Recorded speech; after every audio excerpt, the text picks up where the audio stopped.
All right. Good afternoon, almost evening, everyone. Thank you for joining us today. I'm Mohammed Chaudhry, State Superintendent of Schools. With me is Liz Zogby. I'll have her introduce herself. This is a very important work group. I'm going to describe it as the work group to outdo all work groups ever when it comes to the needs of our students with special education. No more work groups should be needed after this, after what we pull off. And we are going to be a model for the country. And we are putting billions of dollars in our education system. We only have 24 school systems. There is no reason why we can't get this right. We're going to build off of the amazing work that has been done in the past, and we're going to fulfill the broken promises, and we're going to also do new things as well, because we know more now. That's why I'm going to call it the work group, to seal the work of all work groups because of what we're about to do. I often like to say, you know, we are only as strong as our most struggling student. It doesn't get more intense and as high stakes as defining whether or not the blueprint is going to work, whether this department's going to do its job, whether all of our 24 LEAs are going to meet our kids' needs, than seeing the trajectory of our students with special needs. And then layer on all the intersectionality that comes with it, with race, class, poverty, everything else. So we are going to get this right. And people are going to, my board president always like to say, talk about that 1916 report. They're going to talk about the 2023 special education work group and what we did in everyone here. And so no pressure, but I do want you to feel that pressure. And I want to feel that pressure every day. And so we're going to get this right. And I'm excited. I appreciate you dedicating the time, coming on this journey with us. We're going to make sure that we can make it a very seamless process in terms of facilitation. And this work group's going to be a defining moment for Maryland. And so I'm excited. And with that, I'm going to give it off to my co-chair. Okay. Good afternoon, everybody. It's so great to be here. And I really want to thank the superintendent for inviting me to co-chair this work group. You know, as he said, and it's funny, I wrote down yesterday, the superintendent said, you're only as strong as your most struggling learners. So I feel that's the reason we're here, to turn our attention to students with disabilities. I think a lot about the AIB writing about the vision of the blueprint, saying it will not be achieved by doing the same things, or even doing the same things with a few new things added, right? The transformation will require nothing less than rethinking and reimagining the policies in place now to create something that works much better for all students. People don't know we do that stuff. They get me in. And so that's why we're here, to rethink and reimagine, and so that Maryland can be a leader. And people will look to what we do here for students with disabilities. So I'm really happy to be here, and I thank you. Me, because she's usually the master of ceremonies. Sometimes I need her to be ahead of me. So, Dr. Collins. Great, thank you. Good afternoon, everyone. I'm Dr. Collins, Deputy Superintendent for Teaching and Learning. So we're going to jump right in. We want to know who else is in the room and who's virtual. So on the next slide, please. Dylan, you click on the PowerPoint. Okay. Just a note to our attendees, the meeting is being recorded and live streamed via MSDE's YouTube channel, and you can see the link there to access it. Next slide. We're going to do introductions. We'll have public comment. Then we'll provide an overview of the work group's responsibilities. We have two different guiding questions. We'll start with a guiding question that's related to data first. We'll talk about the state of special education, so you'll get to see a lot of data, ask some questions. We also wanted to share a summary of previous recommendations. There's been a lot of discussions and work around supporting students with disabilities, so we thought it would be important to level set what we've heard and know so far. Then we'll do another guiding question and have a chance for us to have more discussion. We're going to capture some notes and your thoughts about how do we begin to address some of the barriers to implementation. Then we're going to have an expert, Mr. Paul Ash, who's here with us, who you'll meet. Exciting to hear his story about moving the needle for students with disabilities, and then we'll talk about next steps. Okay. Next slide.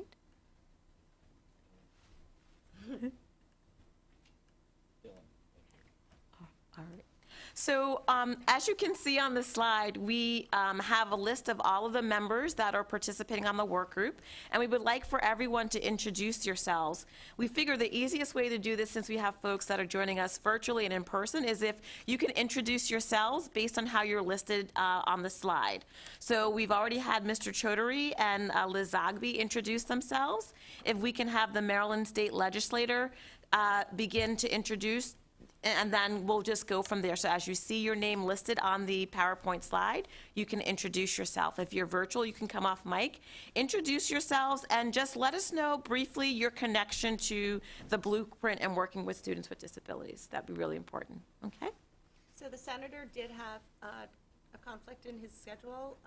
There may be a staffer on, but I'm not sure if that happened. I can't connect someone to the Maryland State Legislature. Okay. So we're not sure if the Honorable Louis Young is on, but thank you for joining us. So we will go to the Directors of Special Education. We'll start with Diane. Good afternoon. Diane McGowan, Director, Specially Designed Instruction and Compliance with Anne Arundel County Public Schools. Hi, I'm Kendi Anderson, and I'm the Director of Special Education in Calvert County Schools. Hi, I'm Sherry Odell. I'm actually not the director, and I hope that I have this correct length. I am a supervisor for special education for St. Mary's County Public Schools, and I'm having technology problems. I'm on my phone right now, so I apologize. Thank you. We'll make that correction. Thank you. Good afternoon, everybody. I'm Bess Cropper. I'm from Worcester County Public Schools. I'm the Special Education Coordinator and the Director of Special Ed. Oh, Director of, I'm sorry, not Special Ed. That's Wendy Phillips. I'm the Director of Infants and Toddlers. That's a title. Good afternoon, everyone. I am Imani Rose. I'm in my car. I am the owner and director of Joshua Place Early Learning and Enrichment Center, but I also am one of the one of two co-chairs of the Baltimore City Early Childhood Advisory Council. And my connection to the work group is working with special education in the child care environment as well as pre-K that would be in the community.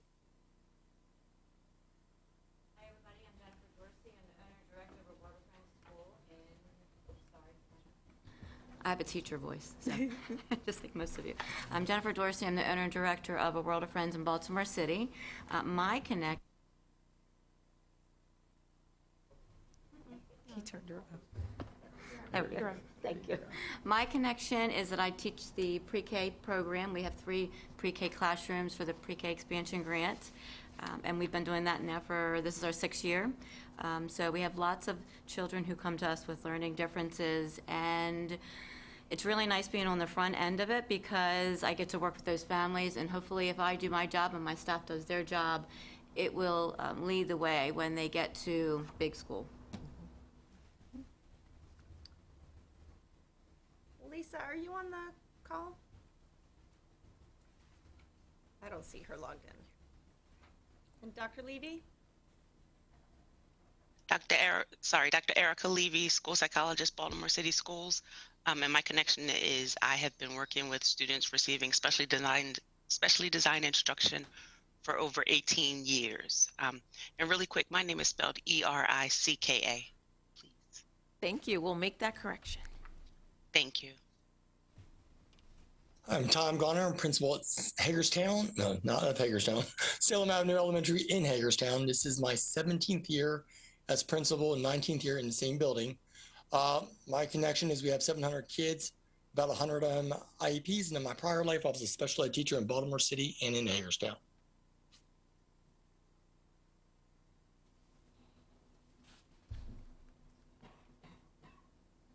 Aisha Strong? I don't see her logged in either. Lauren Tillman. Oh, sorry. Lauren Tillman. Jennifer Carino. Hi, Jennifer Carino, principal for 9 years in Anne Arundel County, Maryland. This is my 31st year working with students. Thank you. Hi, my name is Becky Bowen. I'm the principal of Calvert Middle School in Calvert County, Maryland. We were the pilot or the demonstration school for specially designed instruction about a decade ago through our work with the Maryland Coalition for Inclusive Education.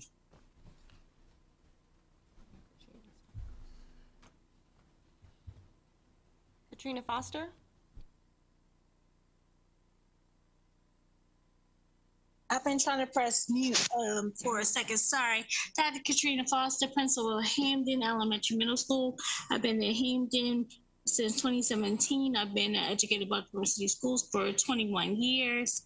I'm connected to this work group. We have two, by way of having two inclusive, really three inclusive-based programs that reside a lot within my school. We have Let's Grow for our younger kids, and we also have some life skills programming in our elementary middle school grades. BJ Dothard. I'm BJ Dothard, principal of Great Mills High School, St. Mary's County. I was a special education teacher for 11 years here at the middle school level, also in St. Mary's County, prior to becoming an administrator. Hi, I'm Beth Morton. I'm the principal at Huntingtown High in Calvert County. This is my second year here. I was a principal of an elementary school for 8 years prior to that. And we had begun last school year detracking our core classes and including our special ed students more into the general ed having more, rigorous opportunities. Hello, my name is Michael Brown, principal of Winters Mill High School in Carroll County. Going into my 6th year being principal of Winters Mill. My connections to the work have been started out being a special education teacher, teaching primarily emotionally disturbed students for about 7 years. In Baltimore City Public Schools, spent about 16 years there.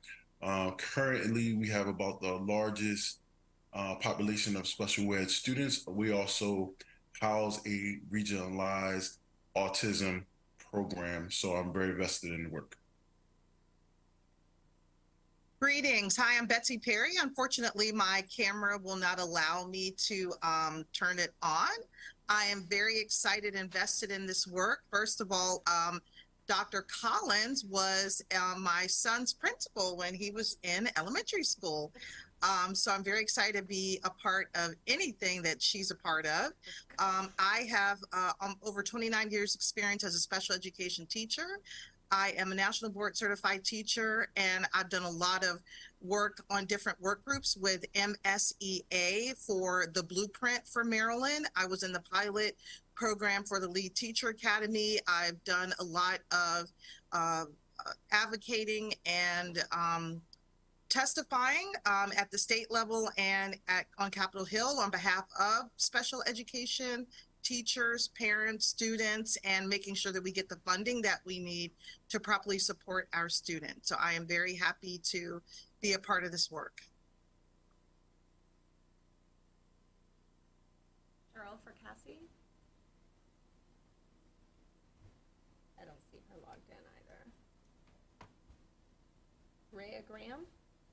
Good afternoon. I'm Rhea Graham. I worked with Baltimore City Public Schools and have 17 years of experience as special education teacher. And I'm now a literacy coach and doing a lot of work in early intervention. Josh Schechter. Is it on? No.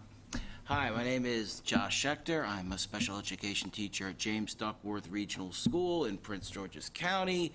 I've pretty much exclusively taught students in public separate settings for the past 23 years.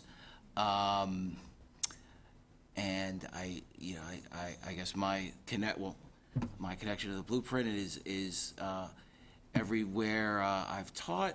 My students have sort of been the sort of even the smallest population in special education. So I teach a very work with a very unique level of students, but we are part of the special education family. So I'm eager to represent them as well as Prince George's County Public Schools. And also, just personally, I was a special education student when I was in high school. I graduated from the Chelsea School. Back then it was in Silver Spring. Now it's in Hyattsville, Maryland, I believe. So.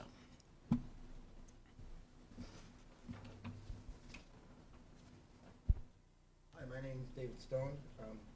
I am the Assistant Vice President of Operations at Kennedy Krieger Schools. I have been working there on and off since 1989, so I know the program there pretty well. I'm also a member of the expert review teams that are going out to the schools, which is really exciting.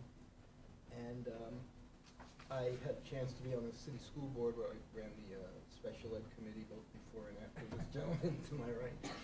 And that was a very eye-opening experience. The last thing I'd like to say is that on this it says that we have a certain number of schools, but we also opened a new one today in St. Mary's County, which we're very excited about. Oh, And, congratulations. so it's a new building for us. So thank you. Oh, one more thing, if I could, I'd like to thank the superintendent for your support of the teacher parity bill for non-public special ed, because that makes a huge difference in the continuum. We really appreciate it. Aggie? Hi, I'm Aggie Callahan. I'm the Director of Education, Villa Maria School. I've been in the field for 22 years now. I'm delighted to be a part of the work group. I just hope that I can add or contribute anything to the group. Happy to represent our ManSAF community and some of the most challenging students in the state that we serve. My school primarily serves students with emotional disabilities. I'm just happy to be here. Thank you. Mark Turek? Joanne? Hoffman? Hi, good afternoon.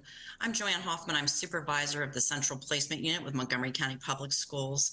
I'm connected with this work based on originally being a general education teacher, then a special education teacher, school-based administrator, supervisor of public programs with special education, and now the Central Placement Unit looking at more restrictive placements for our most challenging students. Good afternoon. I'm Catherine Holman from Towson University. I am an associate professor in the Department of Special Education, and I'm connected through my work here at Towson. I'm also the graduate program director for the Teacher as Leader in Autism. We've graduated over 165 school-based professionals, and I've consulted with Baltimore County and Baltimore City teachers for the last 15 years. Good afternoon, everyone. My name is Dawn Jacobs Martin. I'm the Director of Special Education Teacher Preparation at the University of Maryland, College Park. I'm currently an Associate Clinical Professor, and my work, my connection, I'm part of the Pillar 4 Advisory Committee currently with the AIB. And of course, my day-to-day is supporting undergrads and graduate students towards certification with a really close focus on, are they ready to implement evidence-based practices that support really specially designed instruction?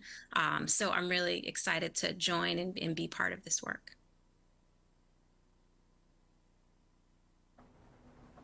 Ms. Olmos?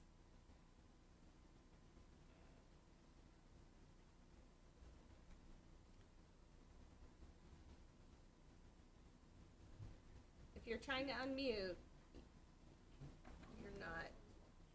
She was, I thought I was. She was on there. Ms. Barrios? Good afternoon. My name is Susana Barrios. I work with Disability Rights Maryland. I'm an outreach coordinator. But however, I am here. I was also part of a community work group on English language learners when it came to the blueprint. So that's my connection. I'm also the parent of a student with a disability. She has already graduated high school. And of course, my work as a community volunteer in many other organizations. Dr. Badawi? Hi, I'm sorry, I missed my spot, but I hope that you don't mind if I mention now my name. Yeah. Yes, thank you.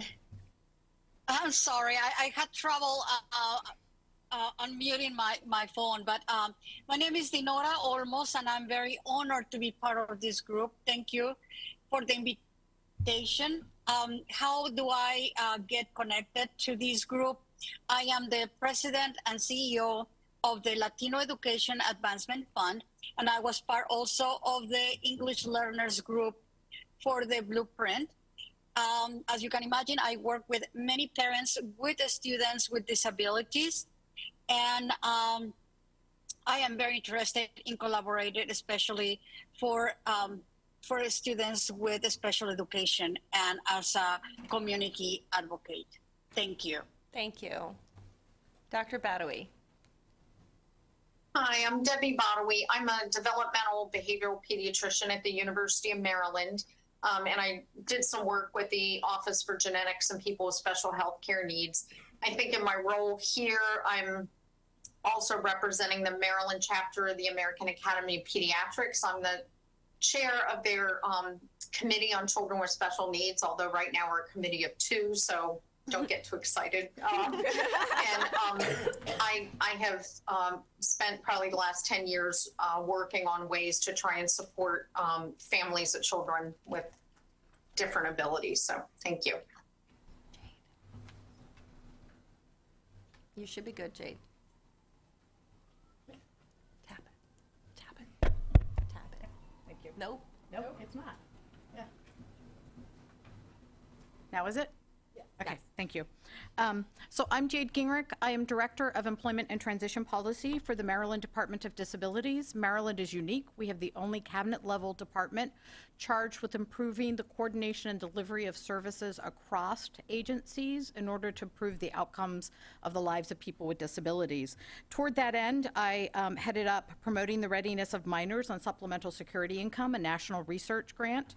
I also help co-chair the State Agency Transition Collaborative, as well as having worked on the Employment First initiative, because part of the goal of career and college readiness is ensuring that our students are exiting school prepared to work in individualized, integrated jobs. We believe that everyone can work with the right supports and services. I've also worked in post-secondary education. I do a lot of work in the equity space, and so I have a lot of knowledge around this career and college readiness piece, and I'm very, very excited to be here today to work with you guys, because this is near and dear to my heart, so thank you all. Leslie?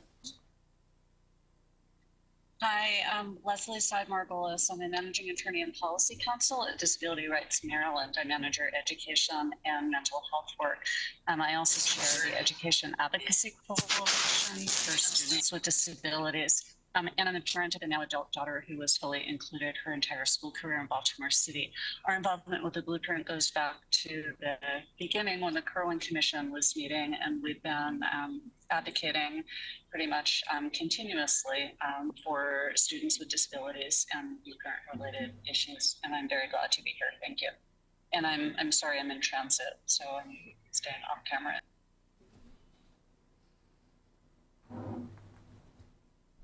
I operated it. Usually it's not, it's me that's the problem. Hi, I'm Renee Everett-Sanzoni, and I am the Executive Director of the Parents Place of Maryland. Parents Place of Maryland is OSEP's federally funded Parent Training Information Center and the Health Information Center for the state, where we serve all children with disabilities and all children with special health care needs. Super excited to be here. Our connection to the Blueprint is our role is to empower families to become their child's best advocate. Families are the foundation of all success, of the best outcomes. And we really work with families about having the highest expectations for their children.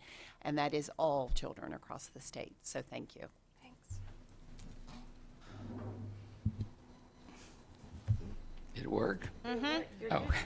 I'm Buzzy Heddleman. I appreciate the chance to participate. I'm an independent policy analyst and advocate.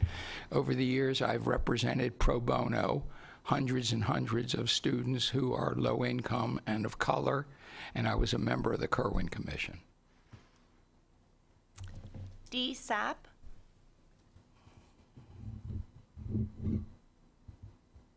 Miss Sapp, are you able to unmute? Mm-hmm. She's logged in. Miss Winston, do you want to go? Hi, I'm Winifred Winston. I'm here. My connection to the Blueprint, I was an advocate for the Blueprint, educating parents. I've been an educator and instructor in higher education as well as K-12 and a proud CTE teacher. For the past 5 years, I've been advocating primarily in Baltimore City to educate and support parents, but also advocating at the state level to improve literacy across Maryland. I am a parent of a struggling reader in Baltimore City. Thank you. Angie Aldridge, are you there?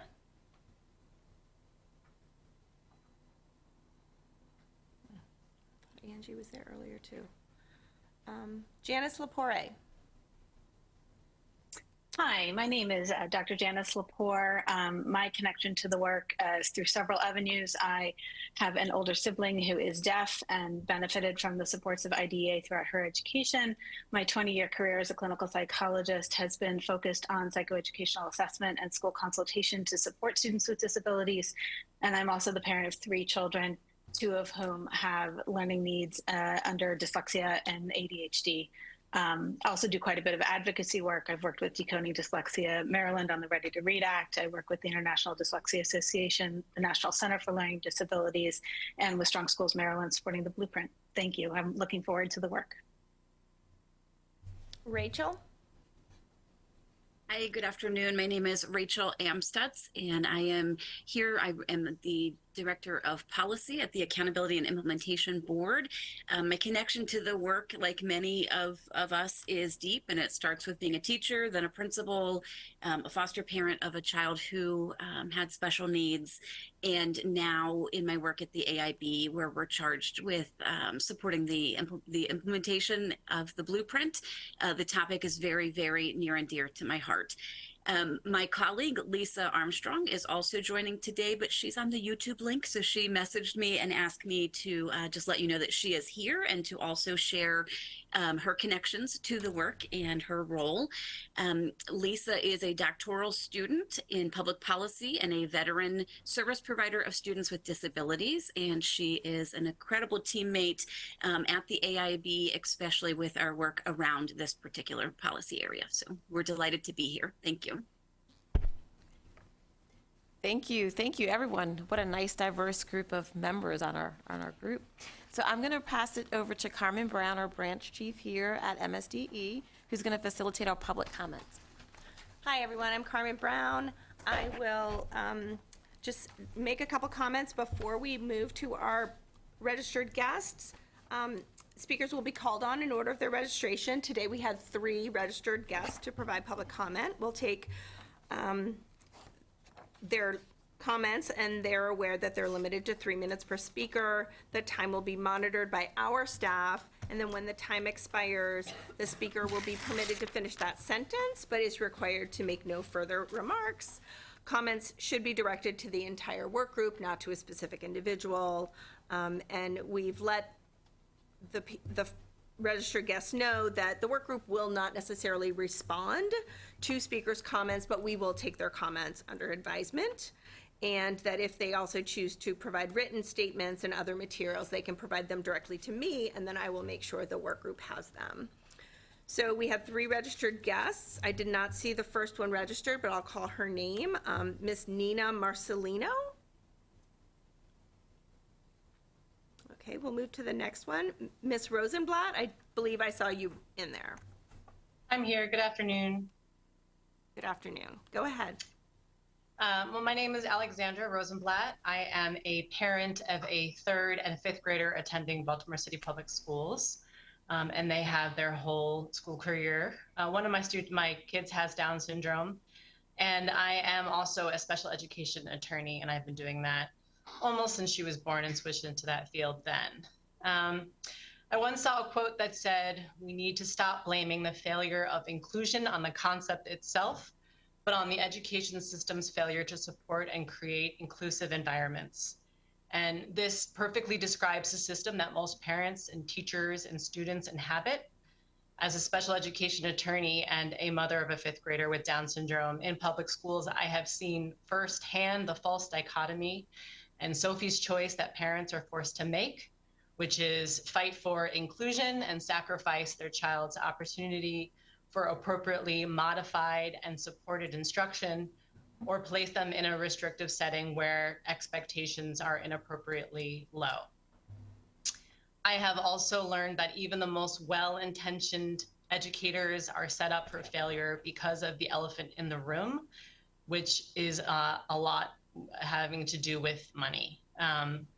I have long said that I can walk into almost any school, identify almost any student with an IEP, and file a complaint on their behalf for failures to offer or provide a FAPE. And I really think that's how global the failures have been. However, I'm an attorney and I'm expensive to hire, and most parents don't have the resources to hire me unless their child is so miserable and or so far behind that they're willing to take the risks of paying me for a private school and hire me to request reimbursement, which means that only the most privileged in Maryland can force a district to face their failures and seek compensatory education, thereby creating even more inequity. In my experience as an attorney, students are removed from general education for really 2 reasons. First, the student is so far behind grade level skills, the school has no idea how to modify the work and instruction with the resources they have. And the second reason is students' behavior. School systems regularly claim that due to the child's behavior, they need a separate class. And if I had a nickel for every time I said behavior is communication, I'd be rich. 9 times out of 10, a child is reacting to the above described inappropriate instruction, the lack of modification, the lack of support that child needs to be educated alongside their peers. And rather than identify this need, the child is segregated. Rinse and repeat. The vast majority of IEPs cannot be implemented with fidelity without significantly more resources than schools are currently given. We must remember that the IDEA and Section 504 are laws of equity. Equity demands improving instruction for students and teachers. We need to prepare and train new and experienced general education teachers, and they need more support in the classroom. Thank you very much. And then Marlene Finch, are you logged in? I don't believe so. I did not see her name. Thank you. Now I'm going to turn it over to Liz to provide an overview of the responsibilities of the work group. And I failed to really introduce myself, so I'm going to do that really quickly first. So I'm Liz Zogby. I live here in Baltimore City. I have 3 children. My youngest is almost 13. She has Down syndrome. She will tell you she's going to be a teenager, and she will be able to have a boyfriend or a girlfriend very soon. And in that, as her parent, I have been an advocate for special education. For the last couple of years, I have been the co-chair of the Maryland Down Syndrome Advocacy Coalition that has given me the opportunity to sort of dive into this work more fully. And for the last few months, I have started a project called the Special Education Policy and Advocacy Project. And so I'm doing this work full time now. So that is who I am and how I got here. And I am a very proud member of the Education Advocacy Coalition that Leslie Margolis mentioned and leads. And I'm lucky to be a part of a community of advocates that is very collaborative and works very hard and has a long history of close cooperation with MSDE. So I'm very glad to be here. Okay, so why are we all here?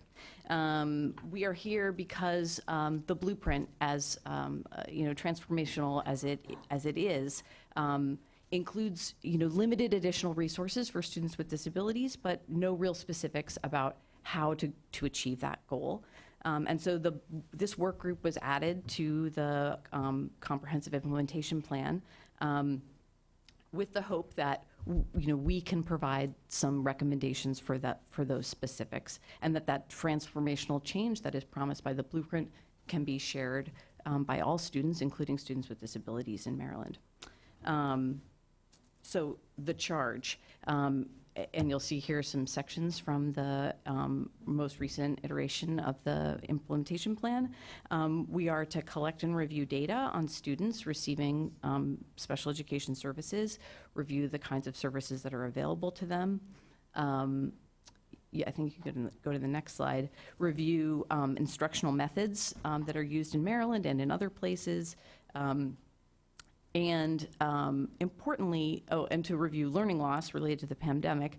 And then importantly, in this iteration of the implementation plan, we were really given license to expand the scope and to look at things like the impact of teacher shortages, supports for general and special educators, special education service delivery models, including things like co-teaching.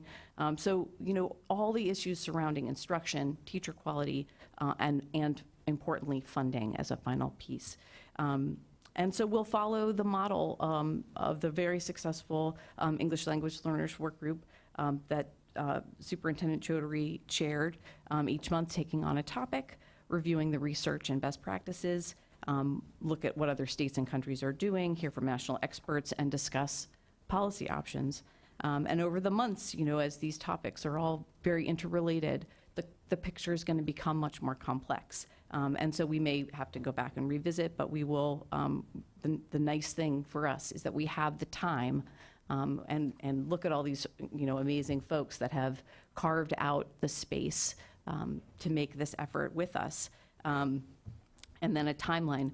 We will provide an initial report December the 1st on our findings and recommendations to the governor and the General Assembly, and then an interim report July 1 of next year, and a final report December 1st.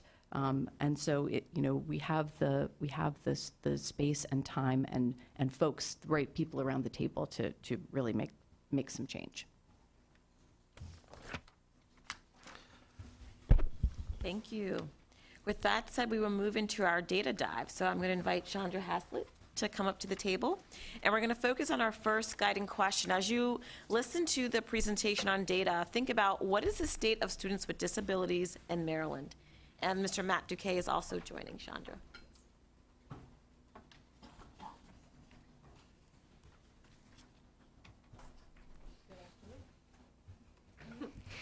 Let's try again. Good afternoon. Very happy to be here today to share what the state of our Maryland students are. So we have pulled...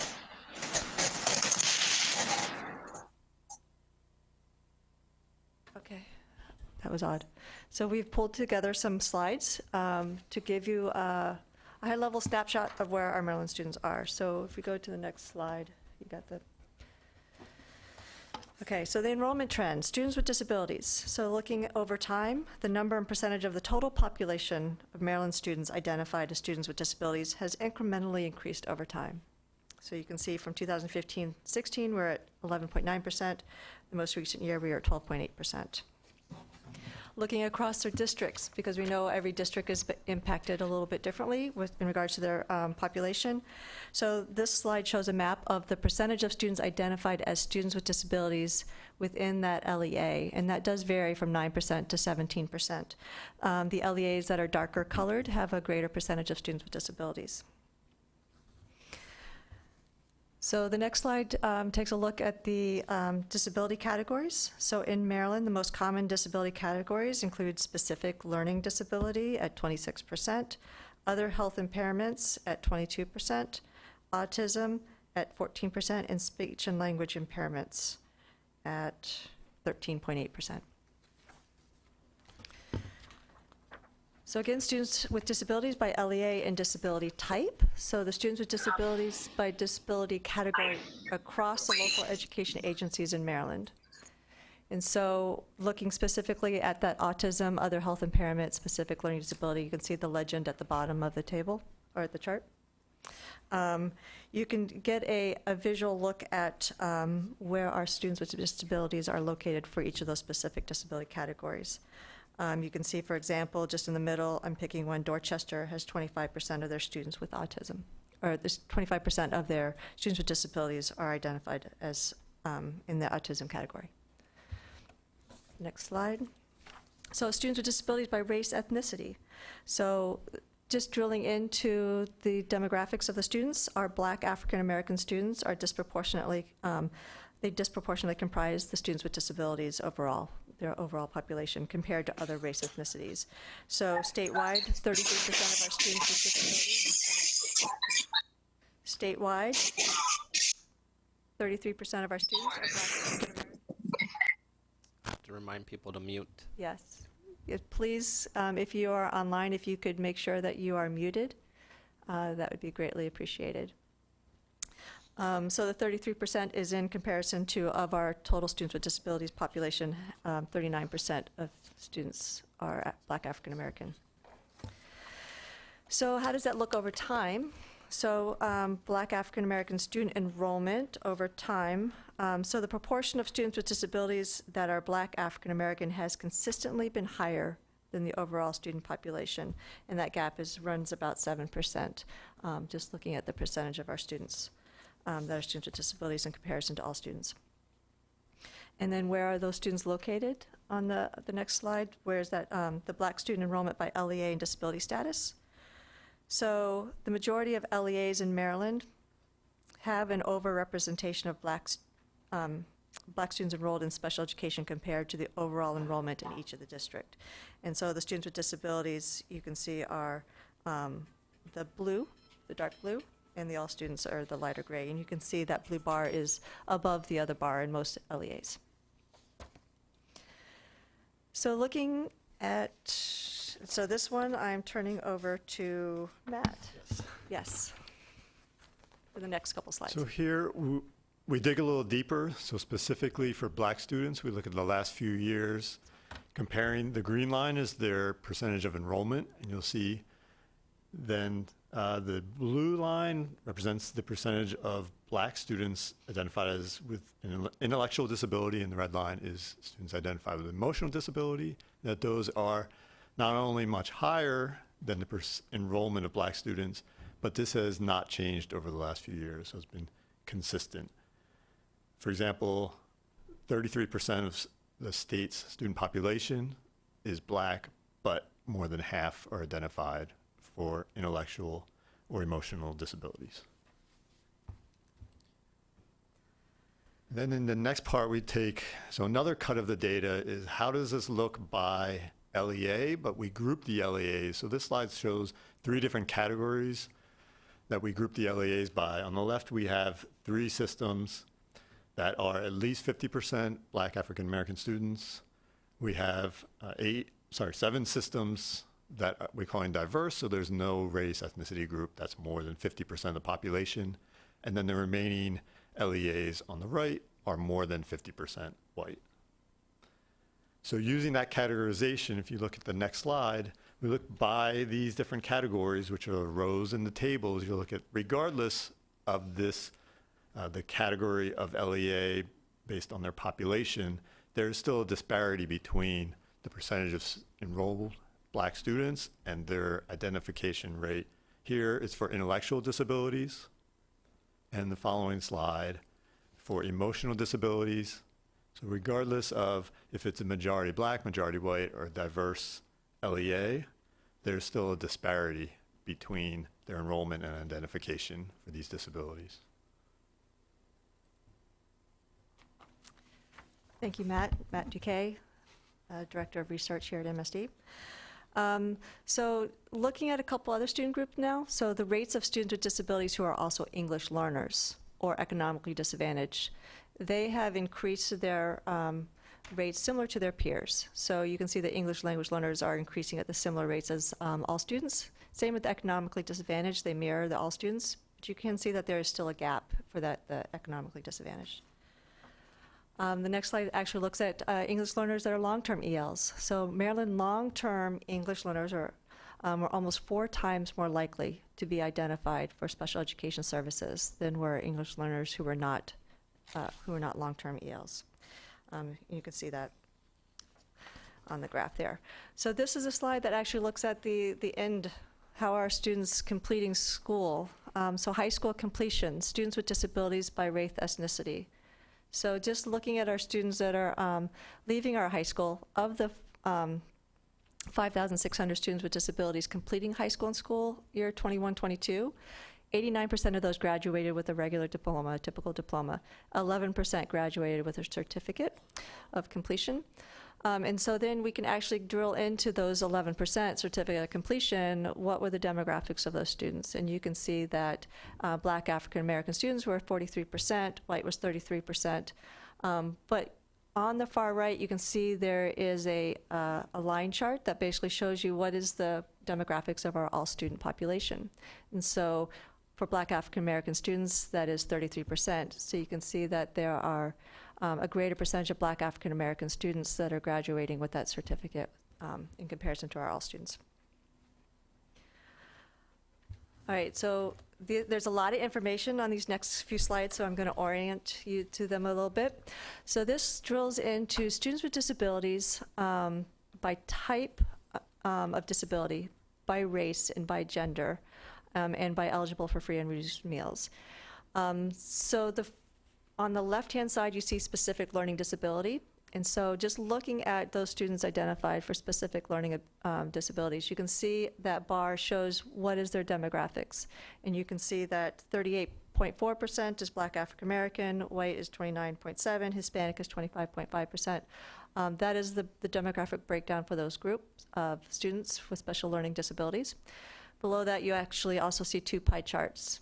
You can see that the students are predominantly male, 59%. They're predominantly eligible for free and reduced meals at 56%. Over to the right is the emotional disability. 50%, over half of the students are Black African American. 70% are male. 56% are eligible for free and reduced meal. There is, just as a point of reference, a bar at the very bottom of the page that shows you the demographic breakdown of the all students. Just as a reminder, Black African American is at 33%. So you can see that that 38% and that 50% is greater than our all students. Next slide. So a couple additional disability types. So the intellectual disability. Similar, where you can see the Black African Americans, 57.9% of the students, as well as 58% male, 63% eligible for free and reduced meal. Over to the right, you can see developmental disability. 39.3% is Black African American, 72% are male. In this case, 43% are eligible for free and reduced meals. The next slide actually looks at autism. So students identified as having autism are more likely to be male and not eligible for free and reduced meals.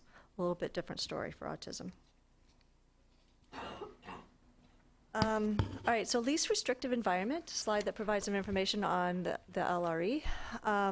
So white students are placed at least restrictive environments at a higher rate than their peers of other race ethnicities, whereas Asian and Black African American students are placed at the lowest rates. And so just orienting you to this slide, so you have the demographics listed to your left, the all students is across the top. And then you have the LRA-A is the darker color, and the separate, which is the lighter, is the home hospital, public-private day care. And you can see that white students are the lower number for the LRA-A. Sorry, I said that backwards. All right, outcome data, state preschool child data by race. So this is looking at the lower end of our student population, the percentage of children ages 3 to 5 who were functioning within age expectations in each skill area by the time they exited the program. It was highest for the white students. You can visually see that just looking at the bar graphs. On the left are the Black African American students and how they met their expectations on the social emotional skills, which is the dark blue, knowledge and skills, and actions to meet needs. So you can see that the Black African American were lower than on the opposite spectrum with the white students. Outcome data Just updated with new assessment results that were published yesterday. So Maryland students have returned to pre-pandemic performance in English language arts in school year 22-23. So students improved in mathematics as compared to the prior year. So this actually takes a deep dive in looking at students with disabilities and students without disabilities.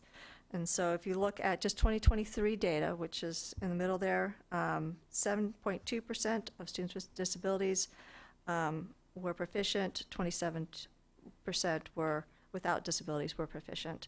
Still a gap of 20%. But they have improved since pre-pandemic or nearly to pre-pandemic times. English language arts, similar story for 2023, 11.9% for students with disabilities, 51% for students without disabilities. There is a gap there of 39%. So just looking specifically at Algebra 1 and English 10, the high school assessments. So Maryland students again have returned to pre-pandemic in English 10, smaller gains seen in mathematics. For the Algebra 1, the gap is 15%, with our students with disabilities performing at 3.3% for Algebra 1. In English 10, 14.7% of our students with disabilities are proficient, and there is the gap of 43%. All right, outcome data, alternate assessments. As we all know, some students take the alternate assessment, those with significant cognitive disabilities, and so we do assess those students on alternate assessments. The most recently available data is 2022, but you can see the percentage of students demonstrating proficiency on those alternate assessment has not returned to outcomes seen before the pandemic in 2018, 2019. The dark blue is 2019. You can see they're much higher than the 2022 results, which were definitely lower. We have not returned there to pre-pandemic yet. Students with disabilities in career and technical education. So some of our students enter into CTE pathways. So students with disabilities as a percentage of high school CTE and career research and development enrollment. So you can see in 2021, for example, high school, 10% of our students for students with disabilities, and then 31% were in the CRD program. 10% were in CTE, 31% were in CRD. So this is just comparing students with disabilities to the general population of high school. Cohort graduation rates, 2018 to 2022. So for students with disabilities, 69% graduated within 4 years, 73% graduated within 5 years. And all these, although the rates have both trended up, there does continue to be a gap in comparison to the all students. And these are the students that graduate with a regular diploma. So cohort dropout rate. Unfortunately, some of our students do drop out. The dropout rates for students with disabilities did increase in school year 21-22 compared to the prior year.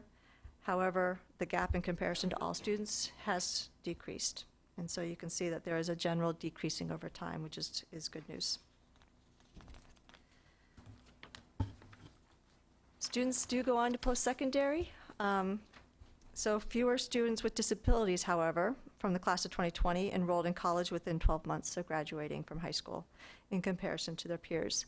The pandemic did impact all of our students, and it did impact the students with disabilities as well.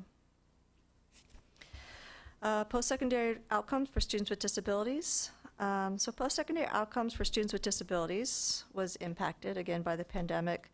There was a high of 43% in the 2021 school year of students having no engagement after exiting secondary education. That has decreased to 34% in 21-22. In school year 21-22, 37% of students were competitively employed and 27% enrolled in higher education. So that just gives you a snapshot of what our students are doing after they're leaving secondary education. Post-secondary outcomes by LEA.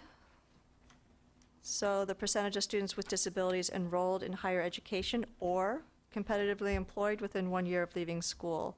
So this is just combining the two into one metric. So you can see, and this is by LEA. So you can see that there is variation with the students' trajectory after they leave their schools, depending on the LEA. And that concludes my section of a whirlwind tour of the data on students with disabilities in the state. Happy to come back and be a part of this group in the future to present more data. Now we'll turn it back over to who? Oh, ask questions. Anybody have any questions? Yes, and I don't know if I actually introduced myself, but that's all right. Chandra Hazlett. So, We did. Data, all things data, Assistant State Superintendent of Assessment, Accountability, and Performance Reporting. Happy to be here. Any questions? Yes? I think I'm on this time. Nope. Am I on this time? Nope. Let's try one more time. Now you are, yes. Two questions I had for you. This includes non-public students as well? Yes or no? Yeah, so when we report data at the state level, we include non-public schools, yes. And are these all the same tests that are being compared? So yes, so the Maryland Comprehensive Assessment Program assessments, yes. So what I'm presenting is a statewide assessment, yes. So we don't have the data on the local assessments. So these I are meant all the statewide, but I just want yes. to make sure it's the Yes. same. It is the Thanks. same, yes. It's the MCAP.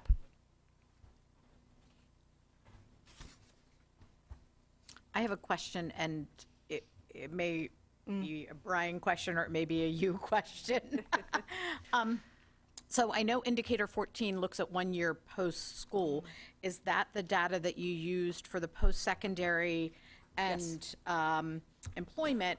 And then there was a third federal definition that's included in that indicator, which I think is community. So you just carved out, did you just carve out those of the total number that were going to post-secondary and/or work, and then didn't include the other number? You're talking about slide. Yeah, that's, 40. this is Yes. indicator 14, and it is post-secondary education, competitively employed, and other training programs. Okay, so it includes folks that exit that are, for example, going to provider, but may or may not necessarily be employed or in post-secondary education. It does. It includes them in 14C, which would be your, where it says other education training programs. Okay, great, thank you. Yep, I see it now. That's Thank actually you. that's good clarification, yes.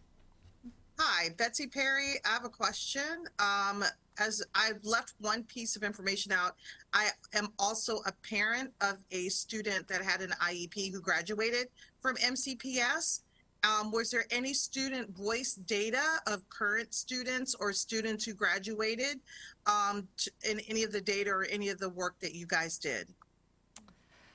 So we have a school survey that we do administer every year that was not necessarily included as part of this slide deck, but that's the only survey that the state currently has that I'm aware of. I'm looking at Brian also.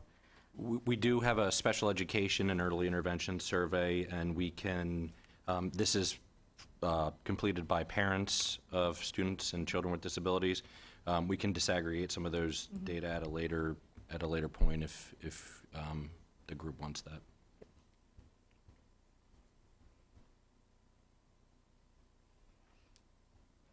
Hi, Dee Sapp here from Charles County.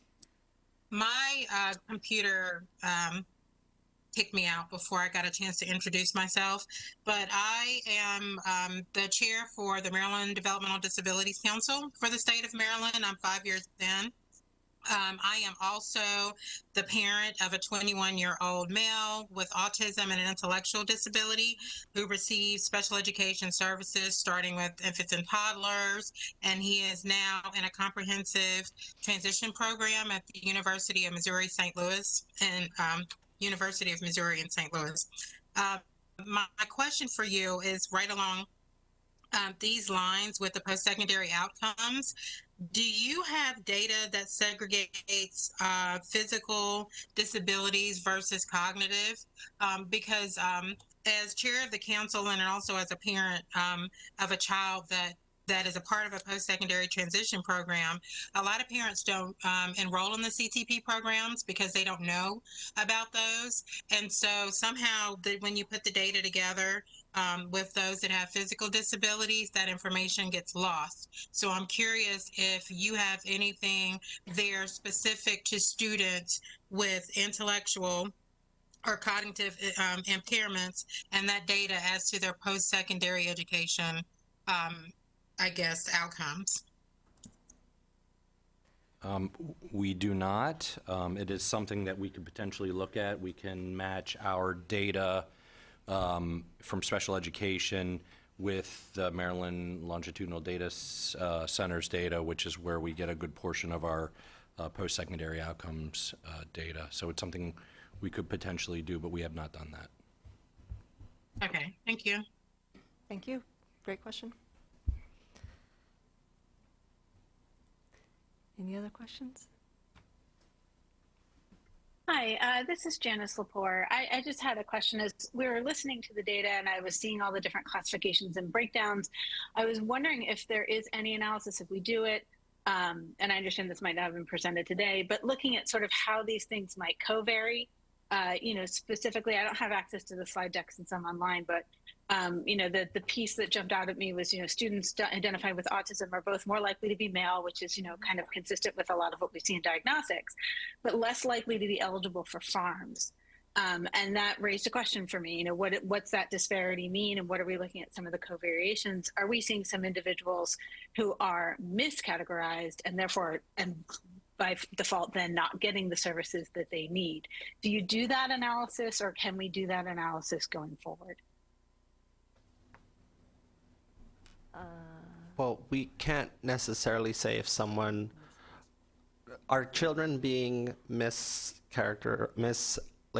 over-identified, it's an under-identification, over-identification problem, right? And all at the same time.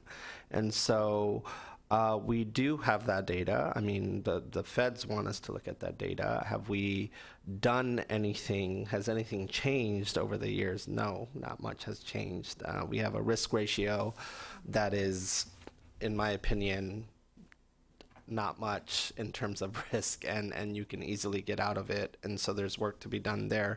But in terms of looking at research and knowing what the implications are on why more students who are non-economically disadvantaged are autistic versus why that plays out, and what the socioeconomic, social, cultural dynamics there are to get a child labeled as autistic versus cognitively disabled, right? There are plenty of research, tried and true, uncovered of all the things going on. But in terms of us going back and saying, hey, other than our risk ratio work where it's like, hey, district, you are over-identifying, what's your plan to improve? There isn't anything else beyond that we do that to say like, hey, go back and retest or reassess. That ultimately ends up being driven by local decisions and the work of the IEP team. And of course, I would say the energy and the passion of the parent and the guardian. Right. I'm sorry. I might have miscommunicated. What I was asking about was whether we have the capacity or the ability to look at the data we've got and look at whether multiple factors are co-varying to increase risk for students. So if a student who is Black and, receives or in farms is at greater risk, like if the multiple factors increase risk versus one factor alone. If you are Black in Maryland, you are at risk of being identified as cognitively disabled and emotionally disturbed. That is a fact. So yes, yeah, I'm not challenging that fact. Yeah, but no. I guess what I'm trying to understand is, I beyond what we're already sharing, what else would be right? Like I think I guess we could further say, hey, what is the qualification? Like for example, if you're an English learner and you are a long-term English learner, they are very likely to end up being over-identified, as you saw. So I mean, we have those conclusions. I guess what else? I'm trying to get at would be helpful, or you would want us to potentially look at beyond what we already see. that would be helpful. If I mean, we could run a lot of different analysis, but I think I'm trying to sense, like, for example, long-term English learners are more likely to be over-identified, right? If you are, so what other covariates beyond income, class, race, English learner, service group? You know, you can go down to zip code and neighborhood and that level, I think. But I guess what else would be helpful? I'm happy to look at that as long as we have a standardized data collection. I always say we can measure everything as long as I have a standardized data collection way to collect it. So. Right. And I'll step out because I want other people to ask. But what I'm more thinking of, for example, is that a certain number of our English language learners are also Black students, are also students who receive FARM. And so looking at how those variations or how those different elements may co-vary together is, for example, is what I'm looking at. But let me step out and let other people ask questions as well. We have time for about 2 or 3 more questions, and you can also drop your questions in the chat. And also we have a note sheet, so if there are questions here you want to jot down, we'll make sure we collect them as well. So if you see someone else with their hand raised, Matt. Dr. Badawi. Dr. Badawi. Sorry. So I was in part responding to the last question that I think, and I may be out of place here because I don't necessarily have a question, but I do think that's something we need to dive into, obviously, is why are more Black students being diagnosed with emotional disabilities and intellectual disabilities when autism may be a more appropriate diagnosis. And I think, you know, from what we know from the work that I've done in pediatrics, we're doing better at identifying younger children, but I think we are missing a lot of the higher functioning children who are having difficulties with their behavior regulation. And, you know, I think it's not just the passion and the energy of the parents, but the resources. Getting an autism diagnosis you can be on a wait list for 9 months. And if you have housing instability, and we can't reach you to confirm that appointment, or if you have transportation difficulties and miss that appointment, that's another 9 to 12 months till you get a diagnosis. So this is obviously an area that I'm passionate about. Thank you. Thank you. Are we good? Okay. Thank you.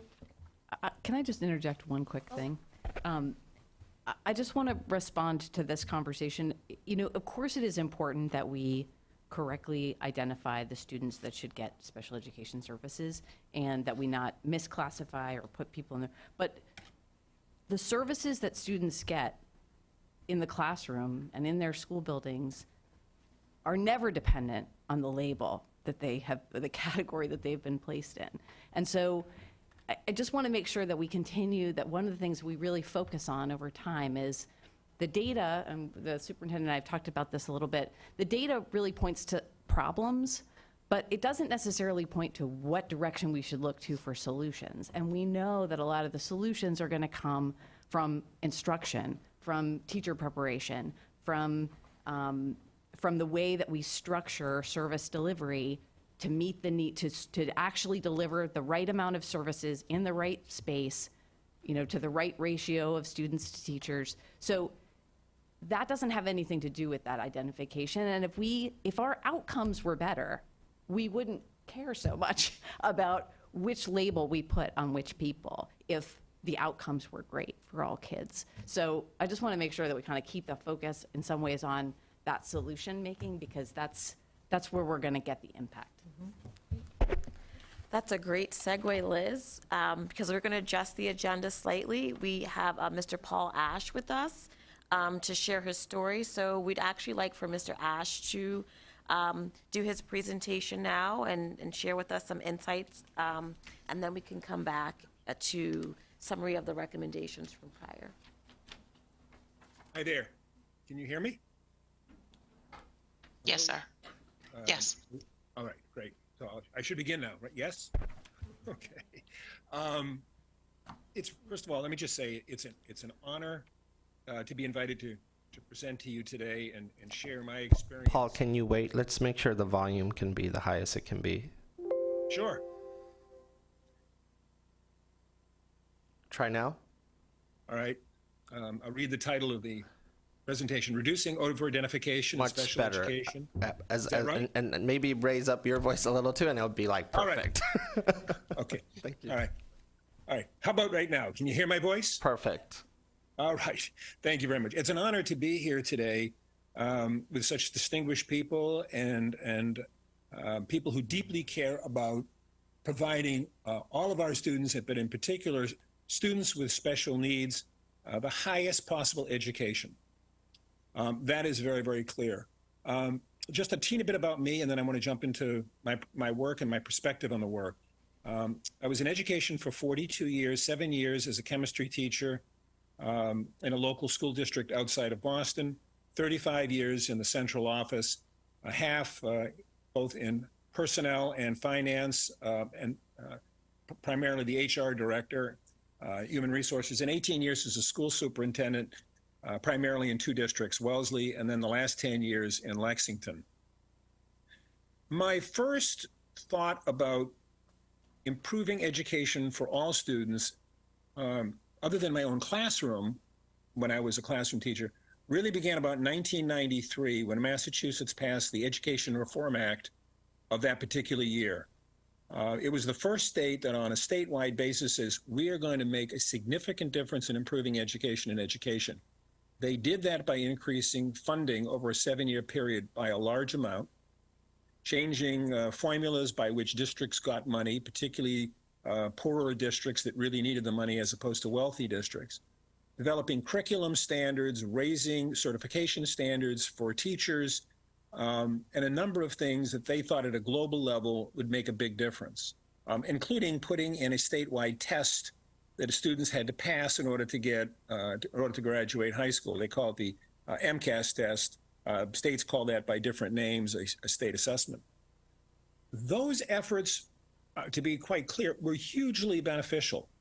If you're looking at an entire school or school district or across the state, when the state focused on improving education in a meaningful way, from finance, from policies, from procedures, licensures, assessment, feedback, it really, really makes a big difference. And so Massachusetts got a tremendous amount of accolades across the country for the work that it achieved. But here's what it didn't do. What it didn't do was really make a big enough, didn't have a big enough impact, and I would say on the bottom 20% of the student population. That number is higher in some districts and lower in other districts. But they were the classic 4: students with special needs, minority students, low-income students, and English language learner students. And so if you're in a performing or a high-performing school district, in Maryland, you have some counties that are performing at higher levels than others. It's very easy to look good compared to the other school districts because 75, 80% of your students are doing well, or maybe doing very, very well. And so your overall averages look well. But if you're not, if you have a child at home that is not in that category, you may be happy that it's better than it was 30 years ago. But it was clear to me when I was superintendent of schools in Lexington is that we were not doing nearly well enough. So the reason I've been asked to speak is that I spent 8 of my last 10 years as a school superintendent in Lexington recognizing we've got a big problem and we're not addressing the problem, and was to get to the root causes of why aren't we getting much higher performance for the subcategory students? And the data wasn't acceptable. So as we dug into the data, we found some pretty horrible numbers. So it's going to be in my presentation. The good news is that at the end of 7 years, we substantially closed achievement gaps for almost all of the students in the entire district. Not the most profound students with special needs, students who would be necessarily going out of district placements or couldn't take the statewide tests or other assessments. But for the vast, vast majority of the subpopulations, we defined closing achievement gaps as reaching proficient on statewide assessments, which is a pretty high standard. It's what students need to know in order to graduate in the judgment of the Department of Education in Massachusetts. The bad news is, as we made this we had these tremendous successes in Lexington, what I found was my fellow superintendents and others throughout the states would say, well, that's really terrific news, but they wouldn't take on the work. And I grew increasingly frustrated that it was very difficult to go to scale. So I want to start by complimenting the legislature and the governor of Maryland and the Department of Education. You're the first state that I'm aware of that is taking the issue that I'm going to address today very seriously, saying, okay, it's one thing to raise achievement for the population in general, but what is it about the more challenging populations that's not working nearly as well as it could be? And could we really get much higher levels of achievement? So one message I'm going to show you today is it really is possible to get much higher levels of achievement for all students, and particularly students in special education and the other subpopulations. And it's not just my work in Lexington. Karen Chenoweth has written 4 books at Harvard University on this topic. There are school districts cited on the Education Trust websites and others, and I've seen it on a national level. This problem can be solved. And it's not because teachers aren't working really hard. They really are, and they're genuinely doing the best they can. It's the system itself, that the way it's designed is not designed for more students achieving at higher levels. So understanding there's a limited amount I can do in 20 minutes, so let me get started with my slides. I'm not going to read this slide other than to say Lexington is now majority non-white, 42% Asian, 4% American, African-American. Paul, Black, are you going to be sharing your presentation, screen sharing? Oh, I thought I was doing it. Oh, no. Got it. So let me back out of this. Thank you for telling me that. So into screen sharing. Let me do this. There you go. And then. Can you see it now? Yep. And if you want to click presentation, there you go. Perfect. There it is. Okay. Thank you for telling me that. So the second slide is just the demographics of Lexington. I put this up because we are a wealthy community. And some people may be very dismissive and say, well, then what have you got to do with Maryland or other school districts? I want to show you that we're not what people think we are. We had the same serious problems that you've got in schools with special education students, African-American students, low-income students, ELL students, not performing nearly as well as they could. When I started in 2005 as superintendent, this slide shows I walked into major problems. That slide is here to think of, well, you don't have any issues. We had massive problems with facilities, finance, human resources, curriculum and instruction. We hadn't done a curriculum review in 10 years. We had virtually no professional learning program, and our special education program was out of control, over-hiring teaching assistants, and over-representation in special ed. And so I saw it as my duty to figure out what are we going to do to turn these things around and significantly improve the education for students. So this slide here, the next slide here shows what the special education population was in 2007. District-wide, 17% of the students were in special ed. I will show you in a later slide, at the high school level, our African-American population was in special ed 49% of the time. I'm pausing because when I learned that, I was absolutely stunned. Massachusetts in 1966 began a program called METCO, where 6 school districts, Lexington was one of them, began to take students from Boston. And we had one of the largest, our district was one of the districts that took in the largest numbers of Boston students. So that 4% African-American population is almost all students who come from Boston. Well, when I learned that the special education numbers for our African-American students, our METCO students, was at 49%, you could guess, I gasped and wanted to find out why, what grades did they go into special ed, and what was the diagnosis at the time, and what could we do about it? So this slide shows between 2007 and 2015, we dropped the percentage of students district-wide from 17% in special ed to 11%. I don't have the slide that shows the drop in for African American students, but I believe it was 49% down into the high 20s, maybe around 30%. In the next couple of slides, I'm going to share with you the results from 2007 to 2014 for African American students. In 2007, 68% of our students were in the advanced or proficient category. And my picture's covering the slide. Is this the math slide? Oh, this is the ELI slide. The people's pictures are actually covering the right side of the chart. Math. It's math. Okay, thank you. So we went from 68% to 96% of our students, African American population, went to proficient or advanced.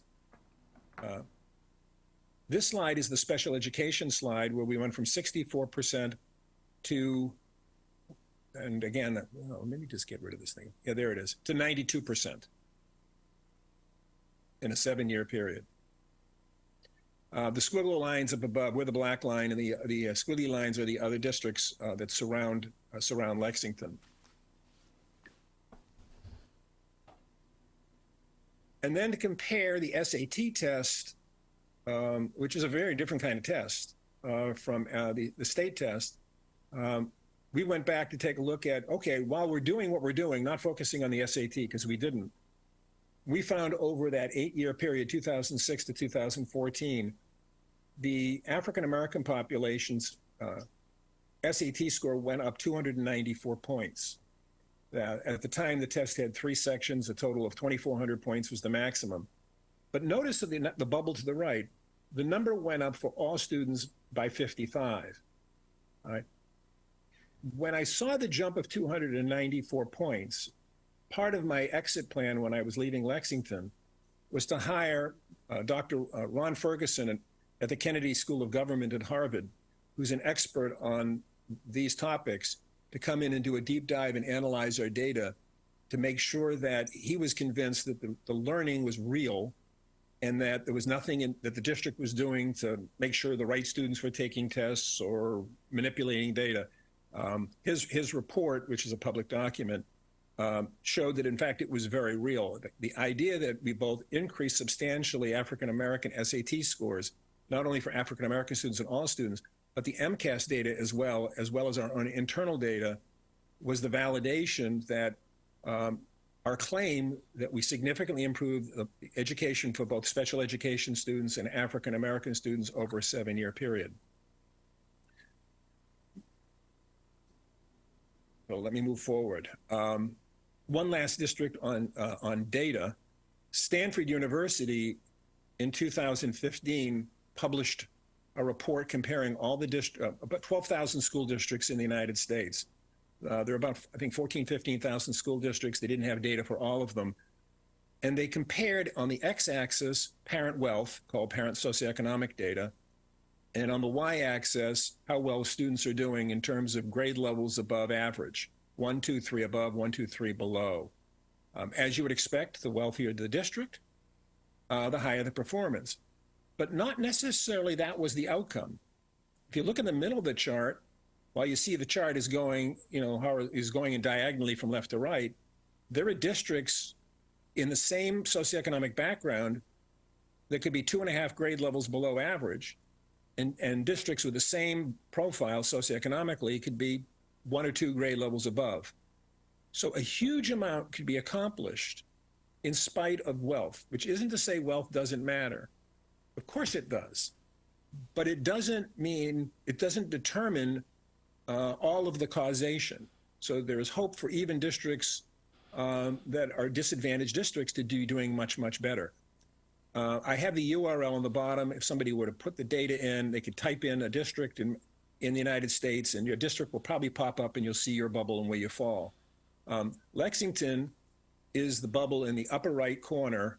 And at the time, they said we were the highest performing school district in the United States. Our 6th grade students were performing at grade 9.3.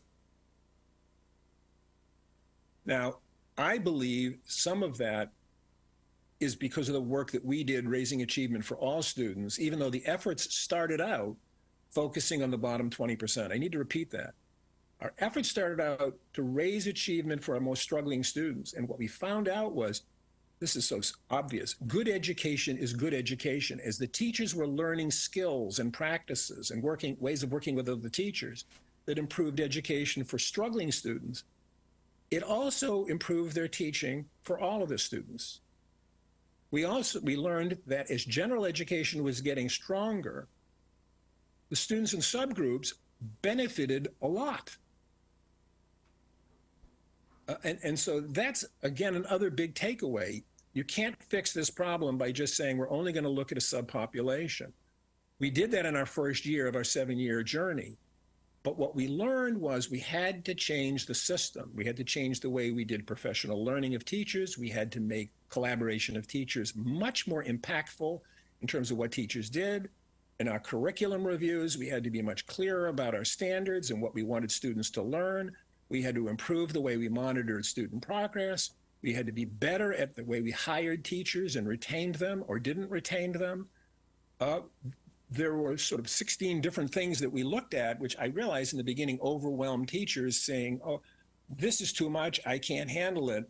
But as long as we came focused on this work is imperative, we can't be blaming teachers or unions for being bad people not working because they didn't create it.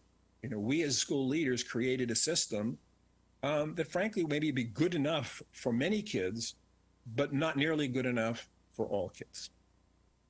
So what I learned, 2007, 49% of our high school African-American students were in special ed. And I worked with the union president because he too was aghast. And so in the next couple of slides, I'm going to hit the high points of what we learned and what we did.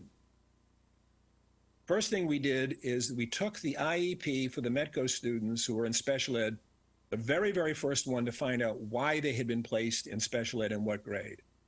And what we found out was more than half of the students went into special education in the first 3 years of school for reading and for discipline. And based on what I've heard some of the comments earlier, that should come as no surprise to people. What we found out when we asked our parents and we asked teachers, do you really believe all of these students have a disability that causes them to have discipline problems or reading problems? The answer would be, oh no. Yet we were significantly over-identifying students to be in those categories. Think about this. If you went to the doctor and they gave you the wrong medicine, and then you don't get better, you wouldn't be surprised. Well, we shouldn't be surprised if a student is put in special ed and they don't have a special need. General ed is the problem. And so the challenge is giving the kid what they need when they need it. And if it's special ed, do it really, really well. And if it's not special ed and it's a general ed issue, what should be done in general education and how do we get there? So the union president wrote a report, and just like you just got a report today, I'm not going to go through that. It showed the teachers in Lexington how horribly we were doing with the subpopulations. And here's the other news. We pulled the data for the surrounding communities, the other high-performing districts in the area. They were all terrible. They were all hiding the same problem. But some of them didn't want to take it on. And I'll tell you, partly part of the reason is it's very hard work, and any leader that takes this on is going to get pushback, because it means you're asking teachers to do things that they've never done before, may not know how to do, and they feel worried and threatened. And so when we launched this, we were really clear. We're not blaming anybody. We're going to do this together. We're going to build trust together, and we're going to collaboratively figure out where do we put our efforts. And we came up with a 4-year specific action plan that was very detailed in terms of what we were going to do, who was going to do it, how was it going to get done, how is it going to get monitored, what are the exit outcomes, and how do we know that we achieved what we say we're going to achieve, and that that data would be published.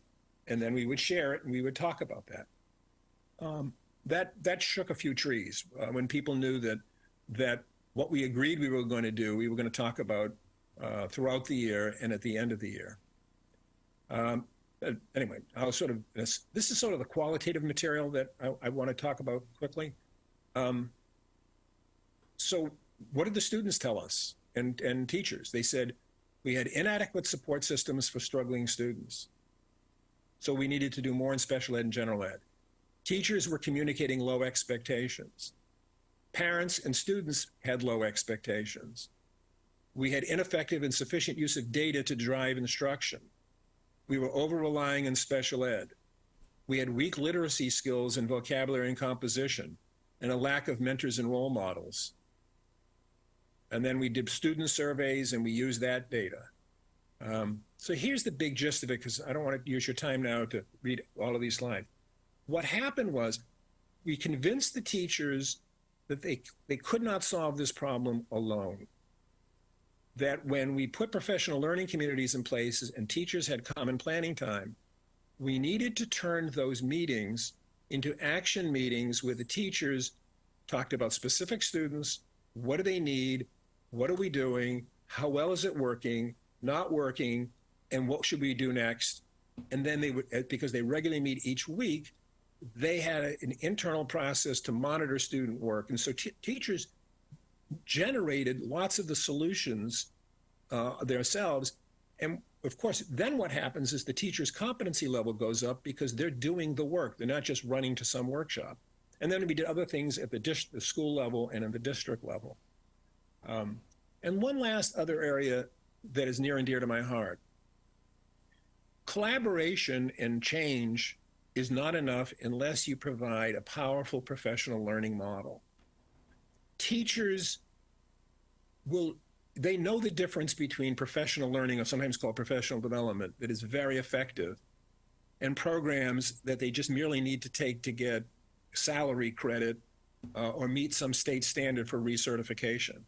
So during this period of time, we put an enormous effort into building a very, very strong professional learning model and building what is called building collective teacher efficacy, which is teachers working in teams to solve problems more effectively.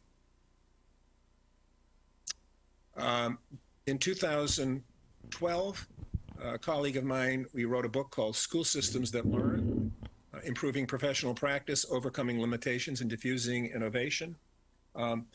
This looked at the softer side of running schools, but focused on how do you build trust in organizations, collaboration, leadership at all levels, and building teacher capacity.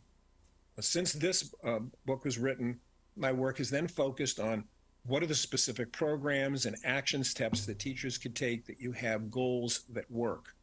So the first lens that I always look at when I work with a district, when they give me their improvement plan, do I really think the plan is likely to produce the outcomes that they want? And that's where I hope all of you have a very skeptical eye, because much of what gets sold that's going to improve a school will have no effect or very limited effect. The key is focusing on, I said, the things that are very highly likely to work. Pick a few of them in a school, and then they go deep and they work it over a long period of time, and the professional learning is aligned with that. If the teachers in the school are really committed to this cause, and the school systems under their superintendent are committed, and the state and the State Department of Education works with them but continually monitors their work, I have no doubt you're going to do something that no state has done. Massachusetts has never done that, and so I'm thrilled to be here working in any capacity, because this work really needs to move from the individual school level to the state level.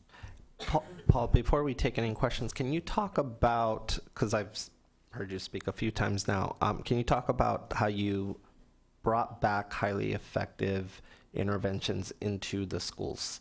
Talk about how you did that. Because that was a core part of the work that you did, right? Obviously, highly effective tier 1, it's largely a tier 1 problem, but then how you tackled tier 2 and tier 3 by building programs into your schools, like they were you didn't want them being referred out, you wanted it at the school where their neighborhood school was. Yeah, so I'm going to give a couple of responses to that. No district has enough money. So we began to look at the students who are going out of district And in a couple of the categories, we looked at that and said, these out-of-district schools are doing nothing that we can't do in our own school district. And we think we can do it better, particularly some of the schools that were focusing on students who had reading difficulties. And upon deeper examination, we said, if we spend every dollar that we're spending out of district, we're going to save money because we don't have to transport the child out of their district to a school further away. Transportation is a huge cost of special education for out of district. So as we began to develop internal programs for students on the autism spectrum, and students with reading problems, students with significant emotional difficulties, and put those programs in the Lexington schools, the parents were thrilled, because I never found a parent who says, I can't wait for my child to go to an out-of-district school and not have friends who live in the neighborhood.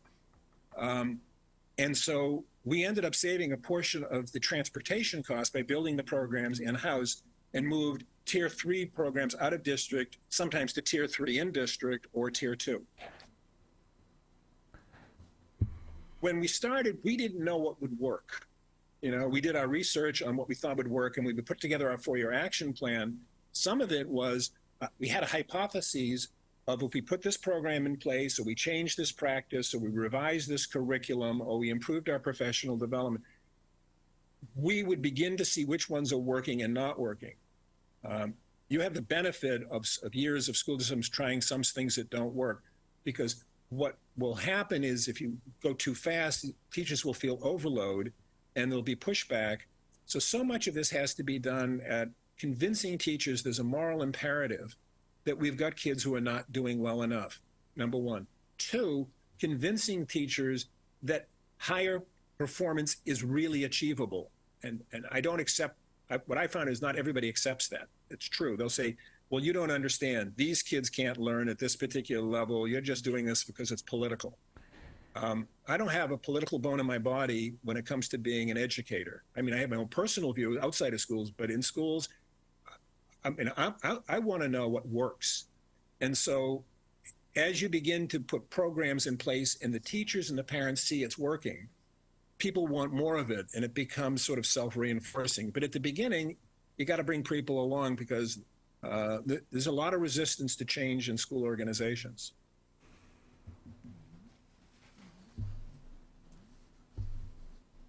Thank you so much. We're going to start taking a few questions from those that are online. Carmen's going to monitor online, and then we'll take a few questions in person. Okay. Sure. Dr. Holman says, can you discuss some of the strategies that you implemented that supported teachers' initial investment in this process, particularly with all that's on their plate at this time?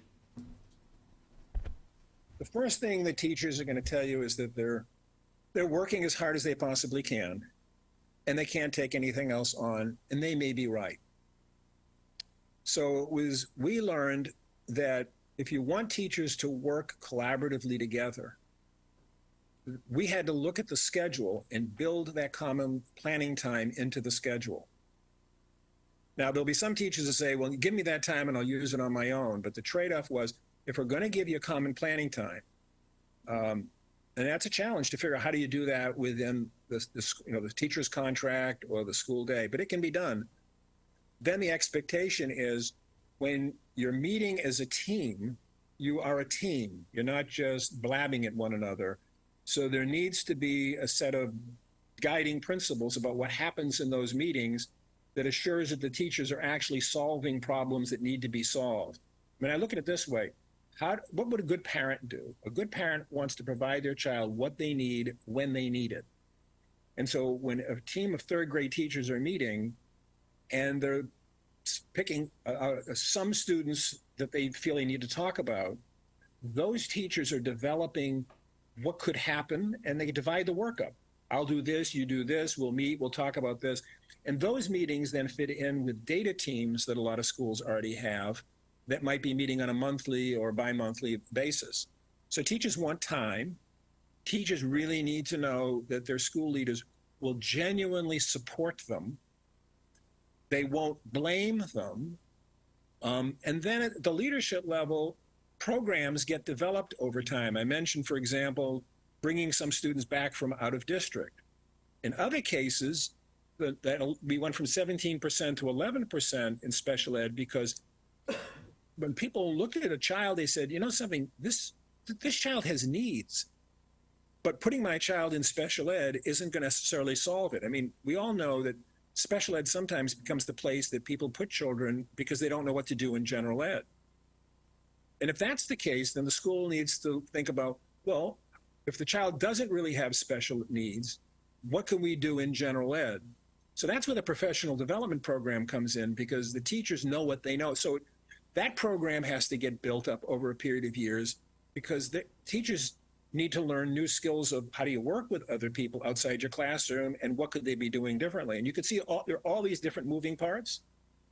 But if you've got school leaders, both at the building level and the district level, it says, we're doing this together. We're going to figure this out together. Some of the things we're doing won't work, and we ought to admit it and not blame anybody. Other things that will work, you just keep working on it and working on it and working on it. And my takeaway is each year you make progress, and then you look back 4, 5, 6, 7 years later and you go, oh my God, look at what got accomplished. But it's going to take leadership at all levels, classroom teachers, people with titles in the schools, people in the central office, people at the state level, and the legislature. Buzzy, you had a question? Thanks. Am I on? Thank you, Dr. Ashen. Congratulations on the work you've done. Superintendent Chaudhary asked the exact question that I want to ask, and I'd like to follow up on it a little bit. I wrote a book called Mislabeled as Disabled, and the research clearly shows that 60% at least of all the students in special education would not be there if we had effective pre-referral MTSS RTI, especially beginning with early literacy. And so my question is, did you actually institute any new systems or standards or manuals for how MTSS RTI should be operationalized? I'm going to give it two responses. When I did this work early on, this was 2011, well, actually sort of mid into my work in this area.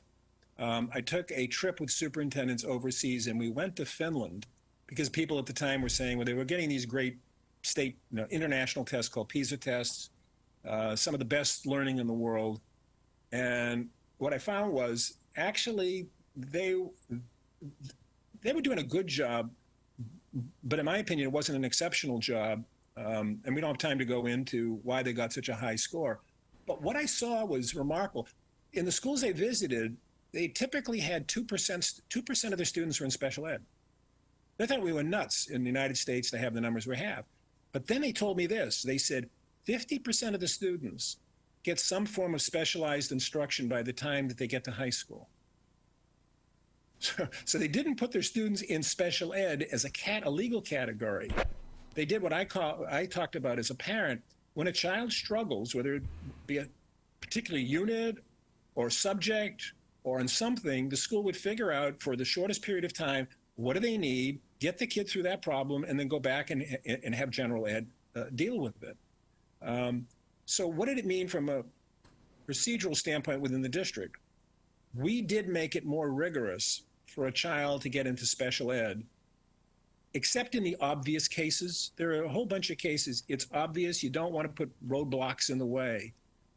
But I noticed, you were talking, for example, about ELL students. And my principals were telling me in grades 1 and 2, you usually can't tell the difference between a child who has a learning problem, learning a language, and special ed. They sometimes test with the same variables. So we wanted to slow down the process a little bit to be sure that we're not, as I said, giving a child the wrong medicine. Because once you put a child in special ed and they're in a program, it's very hard to make a change. We're not very good at that, I think, in this country. You can do it, but it takes a long period of time. So I think my answer is get the diagnosis right the first time. And if you made a mistake, be flexible and make the change. 2, you really have to help classroom teachers do more of the work than they're currently doing. I mean, I'm not working harder. It's doing the right thing in teams to figure out what a child needs. And I think your hypothesis is right. If we do that, special ed numbers, over referrals will go down and overall performance will go up.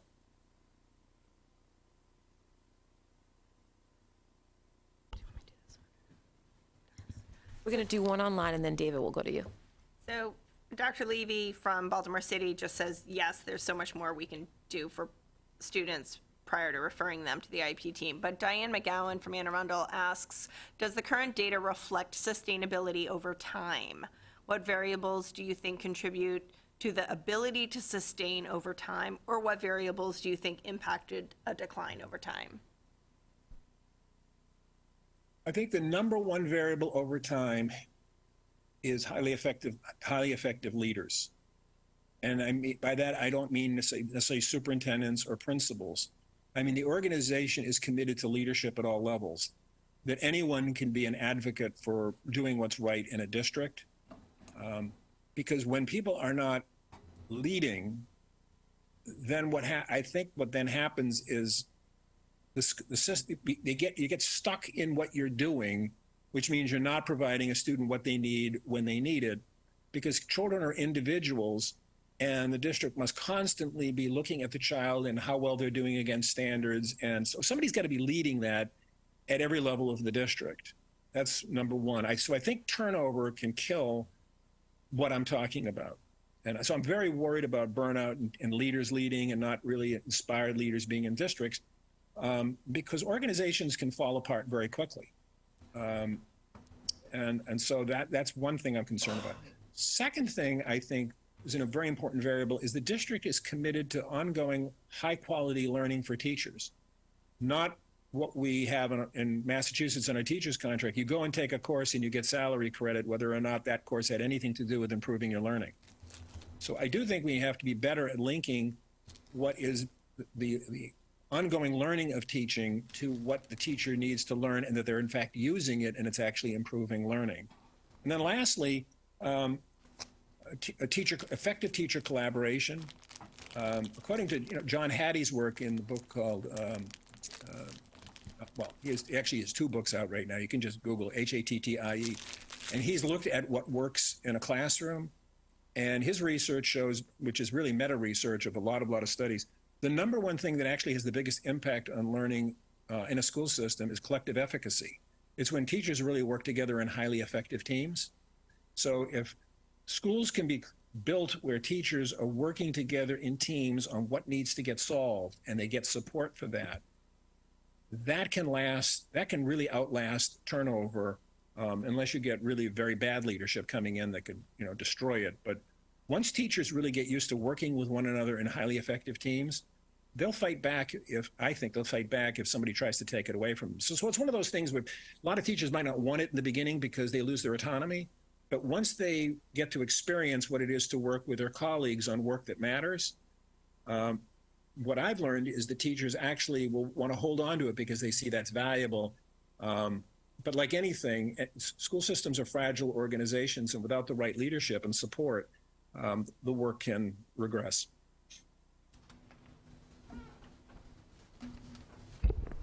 Hi, thanks for your presentation. Appreciate it. I just had a question about it. Some of the things you talked about seemed to possibly have financial implications, and I was wondering if you had to make any changes to your finance model for your school system, or was there a price tag associated with this, or were you able to just do it within the same budget that you had? Because I would think that something like more planning time might mean more teachers, or more professional development might cost a little more money. Maybe offline I could share through superintendent's office. We looked at 16 different variables. Only 2 of them cost money. For example, high expectations doesn't cost any money. Good teaching practices doesn't cost any more money than bad teaching practices. So that's the good news, but some of it costs money. So let me talk about it.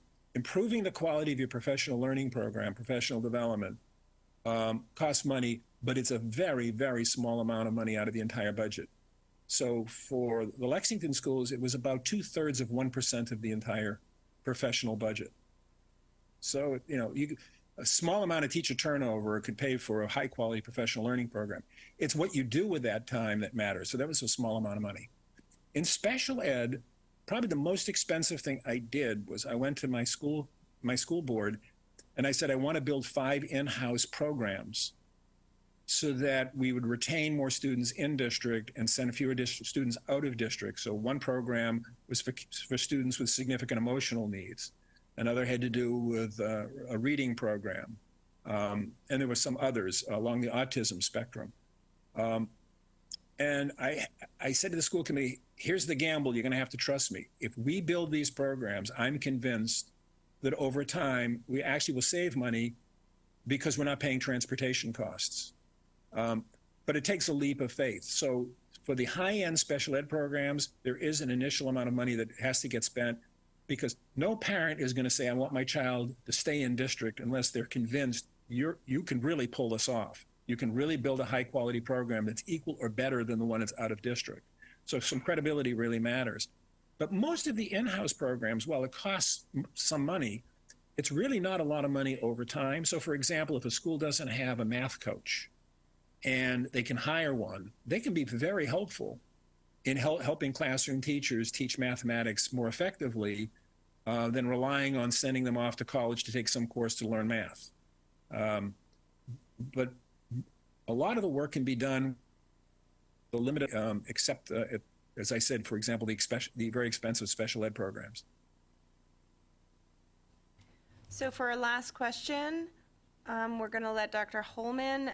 She asks, what are some of the variables included in the high-quality PL programs, or can you direct us to the literature? High-quality what program? She says PL program, so professional learning, I Oh, believe. professional learning? Yeah. A professional learning program? Yes. I can't really direct you to a lot. I can share in the right moment what I've learned about what makes really a really effective program, which is how we got written up in Education Week in 2010 for the program we built. The reason I say that, things may have changed in the last 5 years, and so I've got to go back and do another literature search to see what is being written. But a few years before that, really the genesis of the book that we wrote, John Dory and I wrote, was that the head of the National Staff Development Council, Stephanie Hirsch, said to me, actually, there's very little that's written on what makes effective professional development. So that's why we have a chapter in our book on that. But you've heard me sort of today talk about when teachers talk and they say about their problems in the school, then the next step is, well, who's doing things at a very high level, either in our area or nationally, and it gets to what works. And then how do we then help our teachers raise their capacity? So that's why I call professional learning really about capacity building. Most capacity building happens as teachers share practices with one another, and they learn what works based on their own data they collect, and then they practice it, and they get better at it. So some of it is at that level, the collaborative level. Some of it are programs the district offers that they really believe will make a difference. And some of it is what teachers do on their own or with universities. It's sort of all of the above. But it all comes back to, is the effort, when a teacher studies something, are they actually going to apply it in the classroom? That was the biggest problems we had with professional learning. We'd run a program. Nobody bothered to monitor whether the teachers actually ever implemented it. And if they did it make any difference? So some of it is really the way the district thinks about professional learning that ultimately is designed to help teachers solve problems. But I can't tell you, there's a body of literature you're going to go out there and read and says, here's how you do it. I haven't seen it yet. But I can tell you, most of what I've seen doesn't have much impact. Thank you, Dr. Ash, for your presentation, your insight, and responding to our questions. This was very, very useful. I know that we all got a lot out of it, so thank you for your time. You're welcome, and it's an honor, and I hope I haven't scared anyone. But you're on great work. I'm so proud of you.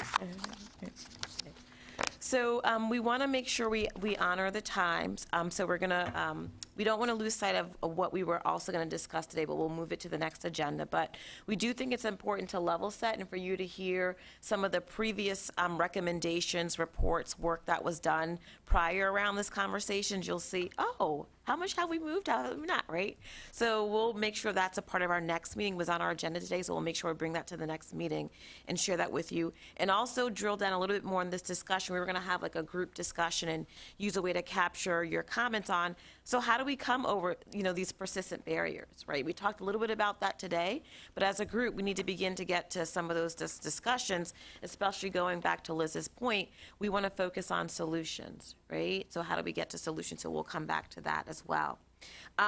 We are also, our overarching guiding question that we want to get into at our next meeting is, what are existing standards and expectations under IDEA for the progress students with disabilities should be able to achieve? How do we ensure that IEP goals are set that are appropriately ambitious? And so that's what we're hoping to also get in at our next meeting. Just as a reminder, Liz did mention this in sort of what our responsibilities are, but we are to submit an initial report of our findings and recommendations to the Governor and General Assembly by December 1st, 23, an interim report by July 1st, 24, and then a final report by December 1st, 24. So we have lots of work to do collectively to produce recommendations and a report that's actionable. Also, thanks so much to our MSDE comms team. We have a wonderful website with information where the presentations from our meetings, the recordings from our meetings, the resources will be posted, agendas will continue to be posted online for everyone to access. We will have time in future meetings to also break out into small breakout groups, just to engage in deeper discussions around some of the discussions that we're having in the larger group. And our next meeting is scheduled for September 20th from 4 to 6 p.m. at MSDE here in the boardroom. And again, we will have an in-person option, but also a virtual option as well. So thanking everyone. Mr. Chaudhary or Ms. Ogby, do you have any closing remarks at all? No, I think at the end of the day, we're going to come up with recommendations, but I really want to obsess about what keeps it from being implemented well. There's a lot of things, and we're going to hit on that. We didn't get to that guiding question, but there's a lot of, having teachers obsess about how to help a student and work together and break away from an island means rubbing up against convenient collective bargaining agreements, maybe, right? It means saying this has to be true across all 24, so local control has to be pushed aside to be able to pull this off, right? There's a lot of different things we're gonna have to challenge. I often like to say all the best ideas in education have been uncovered. Yeah, there might be technological advances, but everything goes to die in implementation. So as we make recommendations, as you look at the historical recommendations, as we look at what needs to be done to effectively implement that, right? From the State Department down to the district central office, down to a school, to the classroom. And so that's something, we'll get to a lot of amazing tangible recommendations. We can always talk about more money and more resources, but money and more resources have to land in the right places, and there has to be accountability for it, and our teachers and principals have to be able to be supported to execute. So that's where I'm going to come from, and I'm excited that my co-chair is very much obsessed about that as well too, getting implementation right. But that's, as we go forward, right, we'll make recommendations, but my perspective on this will be, okay, so how does that get effectively implemented, right?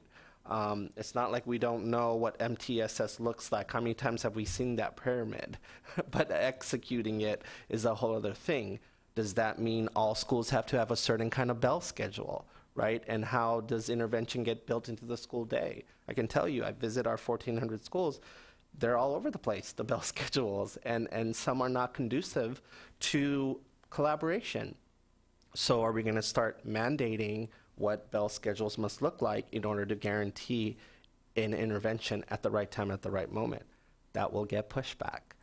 I'm up for it. I think you guys are, but that's something to think about as we go forward. Liz?